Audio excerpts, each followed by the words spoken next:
Welcome. In front of me I have the INFINIX Note 12 Pro 5G, and today I'll go over unboxing along with a quick spec look of this device. Now, before I actually get started, I will mention that this phone is a little bit of a higher price tag than what I typically experience from INFINIX. So it comes at about 220 euros, which is nearly double of what I usually have here. So that's pretty nice. And with that price bump, we do actually have a decent amount of upgrades into like the quality of the components that we have right here. So I'm gonna first touch upon the info that we have. So number one, we have a 5G phone. Number two, we have a full HD resolution. Number three, we actually have an AMOLED display, which is also really nice. We're running Android 12, which is almost the newest one for brands like this. This is probably the newest one they have right now. Right now, the newest Android is 13, but that is like not on many devices. It's on Pixels, obviously, on Samsungs, some of them. So Android 12 for this device is probably the newest thing that these kind of devices have right now, but give them some time and possibly it could also get an Android 13, which would be pretty nice. And we have a Dimensity 810 processor. So there we go. That's basically all like the keynotes right here. So just open it up.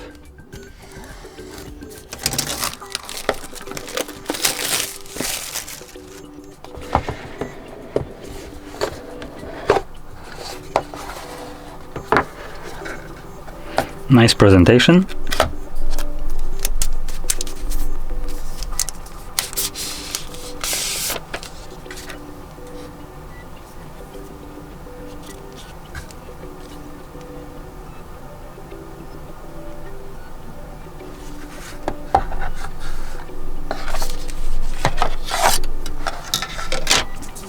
We have a little SIM eject tool, and below that paperwork,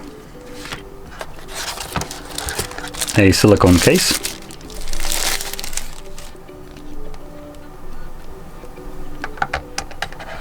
a pretty hefty looking charger. Let's see what it is. So this is a max 33 watt charger. Let me see if I can actually catch. Come on, camera focus, there we go.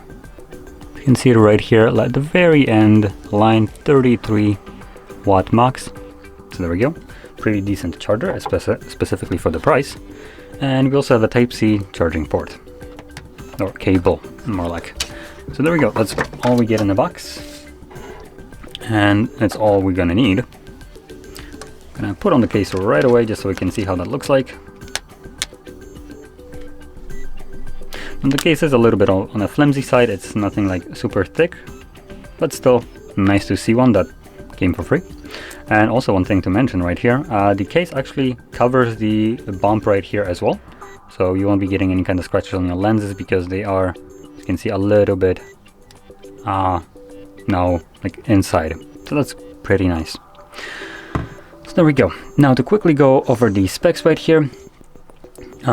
Or more of them. So we have a 6.7 inch 1080p display. It's, like I mentioned, AMOLED, covers 85% screen to body, has a 393 pixels per inch, and at the front we have a Cornell Gorilla Glass 3. So the front display, obviously, it's pretty nice.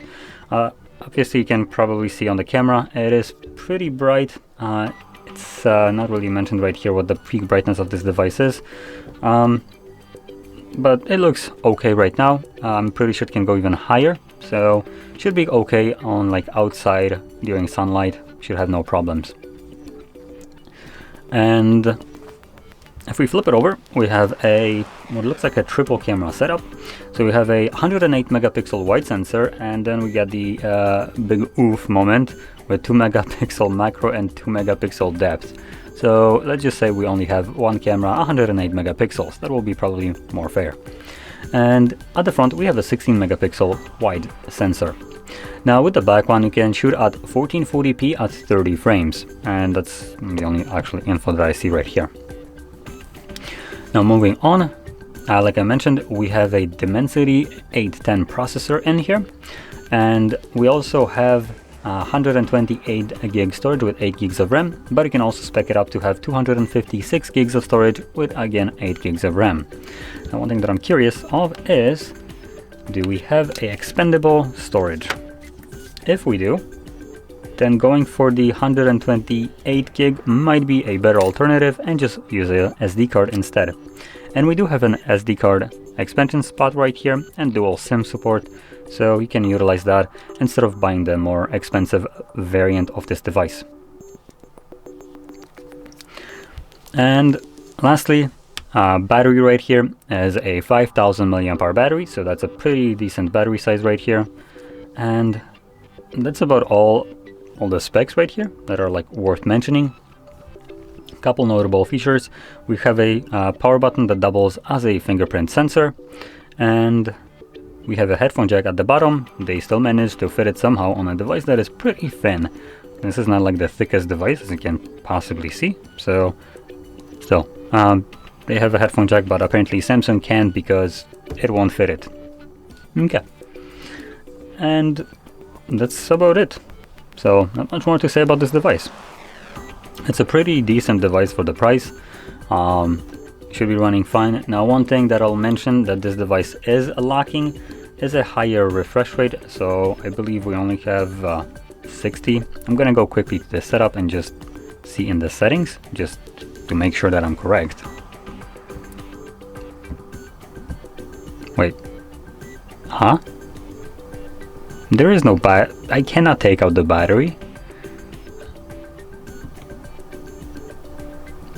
So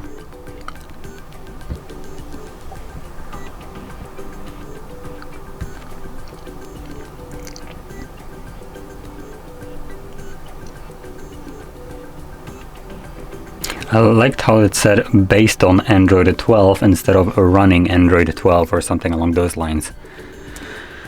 So let's see, I'm gonna go into settings and display brightness, and we have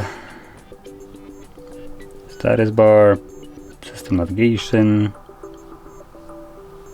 Yep, so there is no high refresh rate in here. So you're stuck at the 60 Hertz, which if you ever used 120 or just 90, this might look a little bit choppy. And I'm pretty sure this device could possibly run 120 no problem, which would add more to the actual like user experience of this device. But still, I can't really complain for the price that this device costs at. It's a pretty damn value, I would say. So anyway, if you found this very helpful, don't forget to hit like, subscribe, and thanks for watching.